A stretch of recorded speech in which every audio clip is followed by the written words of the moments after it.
आता लवकरच शाळा सुरू होणार आहेत आणि प्रत्येक पालक हाच विचार करत असेल की आता मुलाला कोणत्या शाळेत टाकायचं, किंवा ऑलरेडी शाळेत असेल तर त्या वर्गाला लागणारे अतिरिक्त ट्युशन्स कोणते, मुलाला सकाळपासून ते संध्याकाळपर्यंत कशा प्रकारे आपल्याला बिझी ठेवता येईल आणि त्याचं जे ॲकॅडमिक परफॉर्मन्स आहे ते वाढवता येईल, यावरच सर्वांचा विचार चालू असेल. कदाचित थांबा, कदाचित तुम्ही या सर्व गोष्टींचा विचार करून आपल्या मुलाचं नुकसान तर नाही करत आहात. प्रत्येक पालकाला आज एकच वाटतं की एखाद्या व्यक्तीचा आयुष्यातील परफॉर्मन्स म्हणजे त्याचे मार्क्स. अनफॉर्च्युनेटली आपण मुलांना नर्सरीपासून ते त्याच्या उच्च शिक्षणापर्यंत फक्त आणि फक्त त्याच्या मार्कांवरतीच फोकस करतो. आणि असं करत असताना कदाचित तुम्ही आपल्या मुलाचं नुकसान तर नाही करत आहात ना.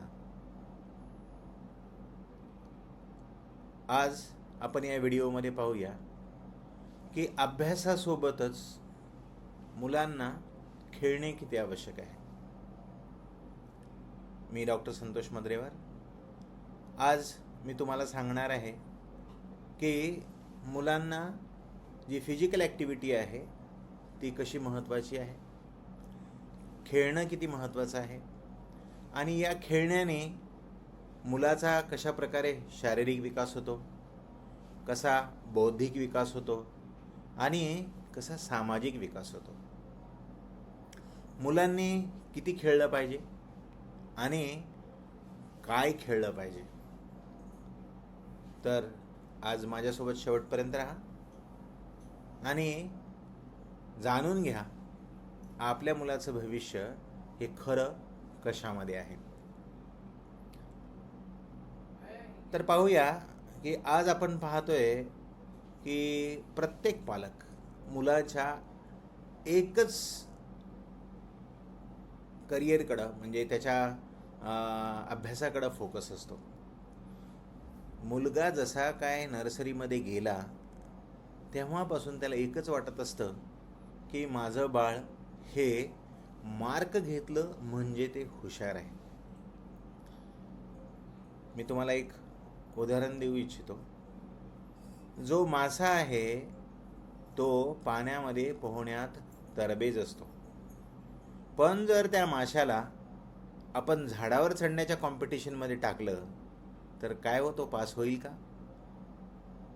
नाही ना. मग आपलं बाळ नेमकं काय आहे हे न ओळखताच जर आपण त्याला एखाद्या गोष्टीमध्ये खूप फोर्स केलं तर काय आपण त्याचं नुकसान नाही करणार. मुलाला जेवढं ॲकॅडमिक शिकणं, त्याची पुस्तकं शिकणं जेवढं महत्त्वाचं आहे तेवढंच त्याला खेळणं पण महत्त्वाचं आहे. WHO सांगतं की एक ॲव्हरेज बाळ दिवसामध्ये 2 ते 3 तास खेळलं पाहिजे. हा जो ॲक्टिव्हिटीचा पिरियड आहे हा मुलाच्या वयानुसार बदलत जातो. खेळल्याने काय होतं बरं? खेळल्याने मुलाचा सर्वात पहिले शारीरिक विकास होतो. जसंही बाळ 3 महिन्याचं व्हायला लागतं, सर्वात पहिले आईवडिलांची, डॉक्टरांची काय अपेक्षा असते की ते बाळ आता पालतं पडलं पाहिजे, त्यांनी मान धरली पाहिजे, ते आता रांगलं पाहिजे, ते आता बसलं पाहिजे, ते आता उभं राहिलं पाहिजे, ते आता चाललं पाहिजे, ते आता बोललं पाहिजे, है ना. जर ह्या गोष्टी नाही झाल्या तर आपण सतर्क होतो. का? कारण जर फिजिकल ॲक्टिव्हिटी झाली नाही तर त्याचा पुढे विकास होणार नाही. तसंच बाळ जेव्हा मोठं होतं, 2 वर्षापेक्षा जास्त मोठं होतं, तेव्हासुद्धा त्याला त्या फिजिकल ॲक्टिव्हिटीची गरज असते. कारण जेव्हा मुलं खेळतात, पळतात, पडतात, तेव्हा त्यांच्या पूर्ण शरीराचा व्यायाम होतो. आणि हा व्यायाम हा नैसर्गिक व्यायाम असतो. मुलांना आपण कधीही जिममध्ये नाही पाठवत, कारण मुलं खेळणं हे खूप महत्त्वाची गोष्ट आहे. जेव्हा मुलं खेळतात त्यांच्या प्रत्येक शरीराचा जो अवयव आहे त्याचा नैसर्गिक रूपाने व्यायाम होतो आणि या व्यायामाने ती मुलं मजबूत होतात. जेव्हा मुलं चालायला लागतात तेव्हा त्यांच्या ज्या पोटरीच्या मसल्स असतात त्या मजबूत होतात. जेव्हा ते बसतात उठतात तेव्हा त्यांच्या मांड्या त्यांचे गुडघे मजबूत होत असतात. जेव्हा मुलं ते रांगतात तेव्हा त्यांचे खांदे मजबूत होत असतात. या प्रत्येक ॲक्टिव्हिटीने बाळाचा एक अवयव मजबूत होत असतो आणि जर तो झालाच नाही तर तो कायमचा कमजोर राहतो. त्यामुळं शारीरिक जर योग्य विकास पाहिजे असेल तर मुलांना खेळायला देणे खूप आवश्यक आहे. खेळल्याने मुलांचा बौद्धिक विकास कसा होतो बरं? आईवडिलांना असं वाटत असतं की फक्त बसून अभ्यास केल्याने, जास्त पुस्तकांमध्ये राहिल्याने त्याला जास्त मार्क येतील. नाही. जेव्हा मुलं खेळतात तेव्हा त्यांचे न्यूरॉन कनेक्शन्स, नवीन नवीन न्यूरॉन कनेक्शन्स डेव्हलप होत असतात. त्यामुळं जे मुलं खेळतात त्यांची जी हार्ड डिस्क आहे, मेमरी आहे, ही न खेळणाऱ्या मुलांपेक्षा जास्त चांगली असते. दुसरं काय होतं बरं? जे मुलं खेळतात म्हणजे ज्यांचं शरीर थकतं त्यांचं मन प्रसन्न राहतं, त्यांची एकाग्रता वाढते. त्यामुळं जर न खेळणारं बाळ 3 तास अभ्यास करून जे ग्रास्प करत असेल तेच 1 तास खेळून 1 तास अभ्यास करणारं बाळ त्याच्यापेक्षा जास्त ग्रास्प करतं. त्यामुळे खेळल्याने मुलांचे नवीन न्यूरॉन कनेक्शन्स तयार होतात, नवीन मेमरी तयार होते आणि त्यांचे जे कॉग्निटिव्ह फंक्शन आहे, थिंकिंग पॉवर आहे, विचार करण्याची शक्ती आहे, याचा विकास होतो. त्यामुळं जे काम न खेळणारं बाळ 3 तासामध्ये करतं तेच काम चांगलं खेळणारं फिजिकली ॲक्टिव्ह बाळ 1 तासामध्ये करतं. त्यामुळे पालकांना लक्ष द्या. फक्त जास्त वेळ अभ्यास केल्याने जास्त अभ्यास होत नसतो. जास्त अभ्यास होण्यासाठी मुलाला तिथं लक्ष द्यावं लागतं, कॉन्सन्ट्रेट करावं लागतं आणि हे सगळं करण्यासाठी त्याला फिजिकली ॲक्टिव्ह राहणं गरजेचं असतं. तिसरं काय होतं? मुलं जेव्हा खेळतात तेव्हा त्यांच्या शरीरामध्ये वेगवेगळ्या प्रकारचे हार्मोन्स सिक्रेट होतात. जसे डोपामिन सिक्रेट होतो. डोपामिन जेव्हा सिक्रेट होतो, डोपामिन हा उत्साह वाढवतो. त्यामुळं एखादं काम करण्याची जी उत्स्फूर्त इच्छा आहे ती निर्माण होते. आपण म्हणतो ना की एखाद्या गोष्टीला सुरू करण्यासाठी वेळ लागतो पण चालू केल्यानंतर ती थांबत नसते. तसं जर मुलांना ॲक्टिव्ह ठेवायचं असेल तर त्यांना ॲक्टिव्हिटीमध्ये टाकणं खूप गरजेचं असतं. केल्याने होत आहे रे, आधी केलीची पाहिजे. एकदा जर बाळ खेळायला लागलं तर ते सगळं काही व्यवस्थित करायला लागतं. त्यामुळं डोपामिनसारखा पदार्थ त्यांचा उत्साह वाढवतो. सिरोटोनिन्स जेव्हा आपल्या शरीरामध्ये सिक्रेट होतात तेव्हा सिरोटोनिन्स मुलांना आनंदी बनवतात. आपण पाहतो की जे मुलं खेळत नाही ना ती एकलकोंडी, चिडचिडी, डिप्रेशनमध्ये राहतात. आणि जे मुलं खेळतात कारण त्यांच्यामध्ये भरपूर असा सिरोटोनिन असतो, ते आनंदी असतात, ते ॲक्टिव्ह असतात, ते इन्वॉल्ड असतात. त्यामुळं मुलं खेळली पाहिजे. आणि सर्वात महत्त्वाचं म्हणजे सामाजिक विकास. आपण म्हणतो ना की मनुष्य हा सामाजिक प्राणी आहे. म्हणजे काय हो? मनुष्य हा एकटा नाही राहू शकत. जर समजा आपल्याकडं सगळ्या जगाचं ऐश्वर असेल आणि आपण एखाद्या जंगलामध्ये असू आणि तिथं कोणीच आजूबाजूला मनुष्य नसेल तर आपल्याला काही रस येईल का? नाही.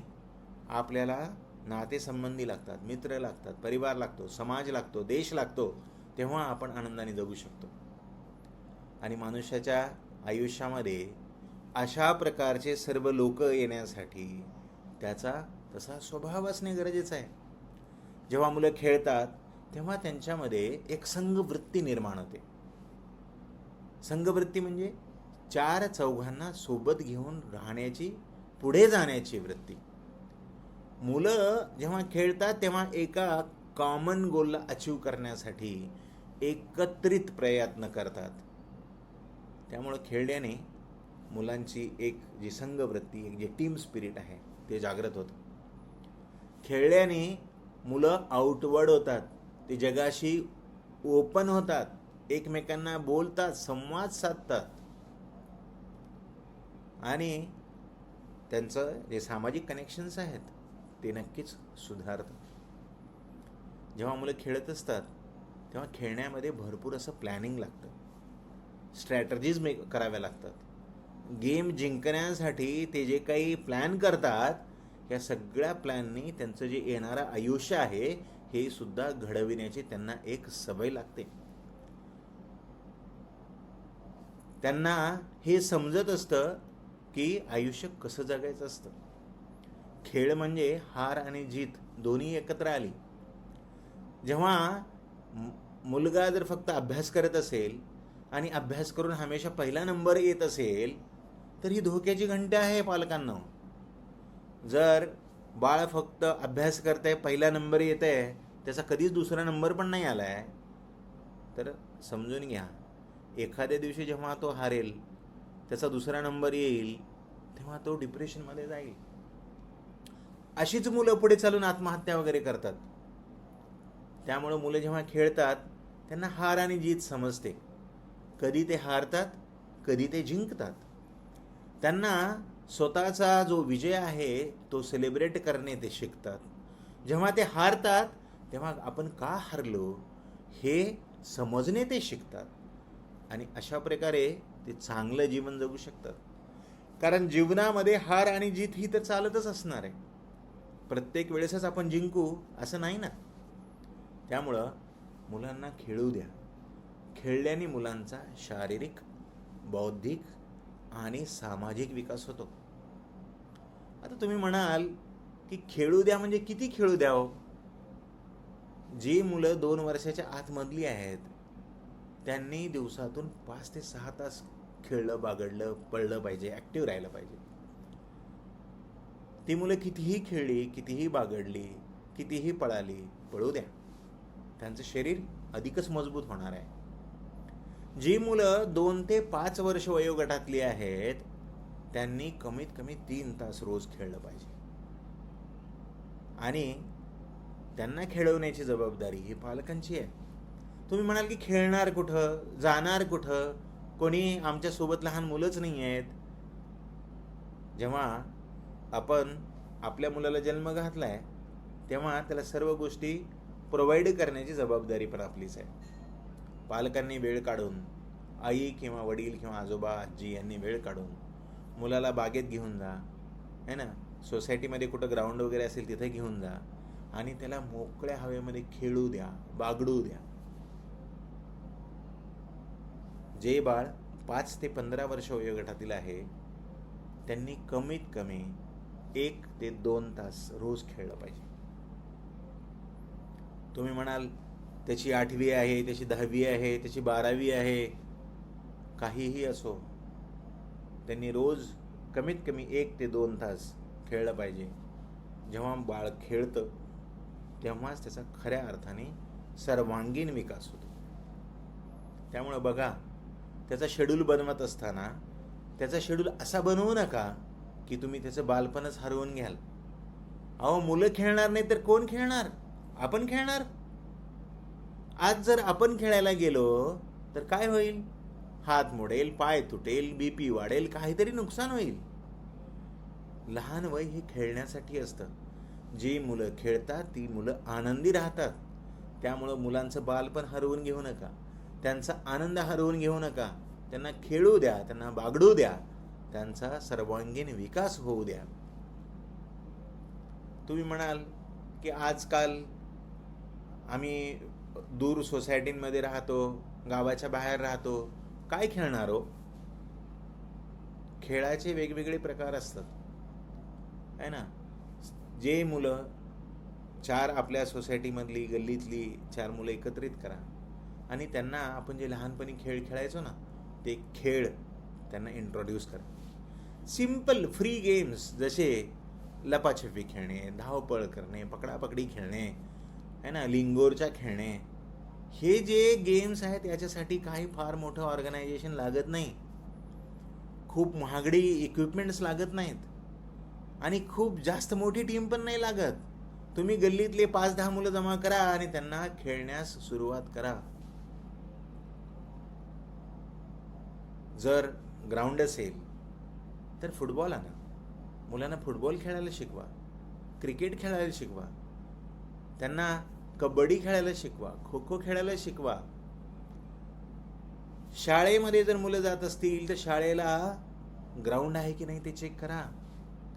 शिक्षणासोबतच त्यांचा जो फिजिकल ट्रेनिंगचा क्लास होतो की नाही, होतो तर ते काय घेतात, आठवड्यातून किती दिवस ते मुलांना खेळायला परमिशन देतात, या सगळ्या गोष्टी बघा. शाळा निवडत असताना त्या शाळेमध्ये स्विमिंग पूल आहे का, घोडेस्वारी आहे का, त्यांना काय खायला देतात हे पाहण्यापेक्षा त्या शाळेमध्ये ग्राउंड आहे की नाही, सफिशियंट एवढं मोठं ग्राउंड आहे की नाही ते पहा. शाळा आजकाल छोटंसं ग्राउंड देतात, 400-500 मुलं असतात आणि त्यांना आठवड्यातून 1 टन पण नाही मिळत. कमीत कमी अल्टरनेट डे म्हणजे आठवड्यातले 3 दिवस मुलांना खेळायचा तास असणं गरजेचं आहे. आणि तेवढं मोठं ग्राउंड असणं गरजेचं आहे कारण तेवढ्या सगळ्या मुलांना वेगवेगळ्या खेळांमध्ये गुंतवता आलं पाहिजे. त्यामुळे शाळा निवडत असताना ती इंटरनॅशनल आहे का नॅशनल आहे, इंग्लिश आहे का मराठी आहे, हे सगळं पाहण्यापेक्षा हे पहा की शाळेला ग्राउंड आहे का, मुलांना मोकळ्या हवेमध्ये खेळण्याची सुविधा आहे का, तिथं क्लीन टॉयलेट्स आहेत का, याची पाहणी करणे गरजेचं आहे. आणि अशा प्रकारे मुलांना खेळण्यास प्रवृत्त करा. ऊन आहे हो, लेकरांना कुठे खेळायला सोडणार, ठीक आहे.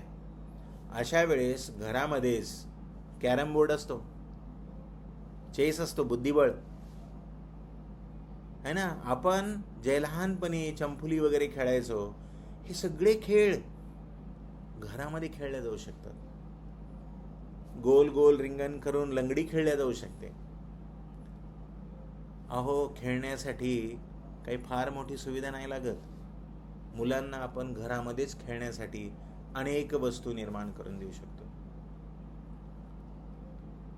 मुलांना डमशराड्स खेळायला सांगा, मुलांना अंताक्षरी खेळायला सांगा. ह्या सगळ्या प्रकारचे जे खेळ आहेत मुलांना वेगवेगळ्या प्रकारे त्यांचा विकास करण्यासाठीच मदत करतात. त्यामुळे पालकांनो, मुलांना जरूर खेळू द्या, अहो थोडी मस्ती करू द्या. आणि जेव्हा मुलं अशा प्रकारे विकसित होतील ना, ते तुमची मुलं राहतील. त्यांना तुमच्याबद्दल, तुमच्या परिवाराबद्दल, समाजाबद्दल आणि देशाबद्दल आपुलकी असेल. ती फक्त पुस्तकी किडे नाही होणार, तर ते एक समाजातील ॲक्टिव्ह घटक होतील, या देशाचे एक सुदृढ बलवान नागरिक होतील. तर चला, आपण सर्वजण मिळून ठरवूया की आजपासून माझ्या मुलाला मी कमीत कमी 1 तास खेळायला लावेन, त्याच्यासाठी ती सुविधा निर्माण करून देईन. तुम्हाला जर हा व्हिडिओ आवडला असेल तर जरूर लाईक करा.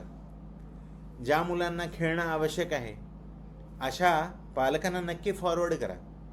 आणि तुम्हाला असंच कंटेंट जर पाहिजे असेल तर या चॅनलला जरूर सबस्क्राईब करा. नमस्कार.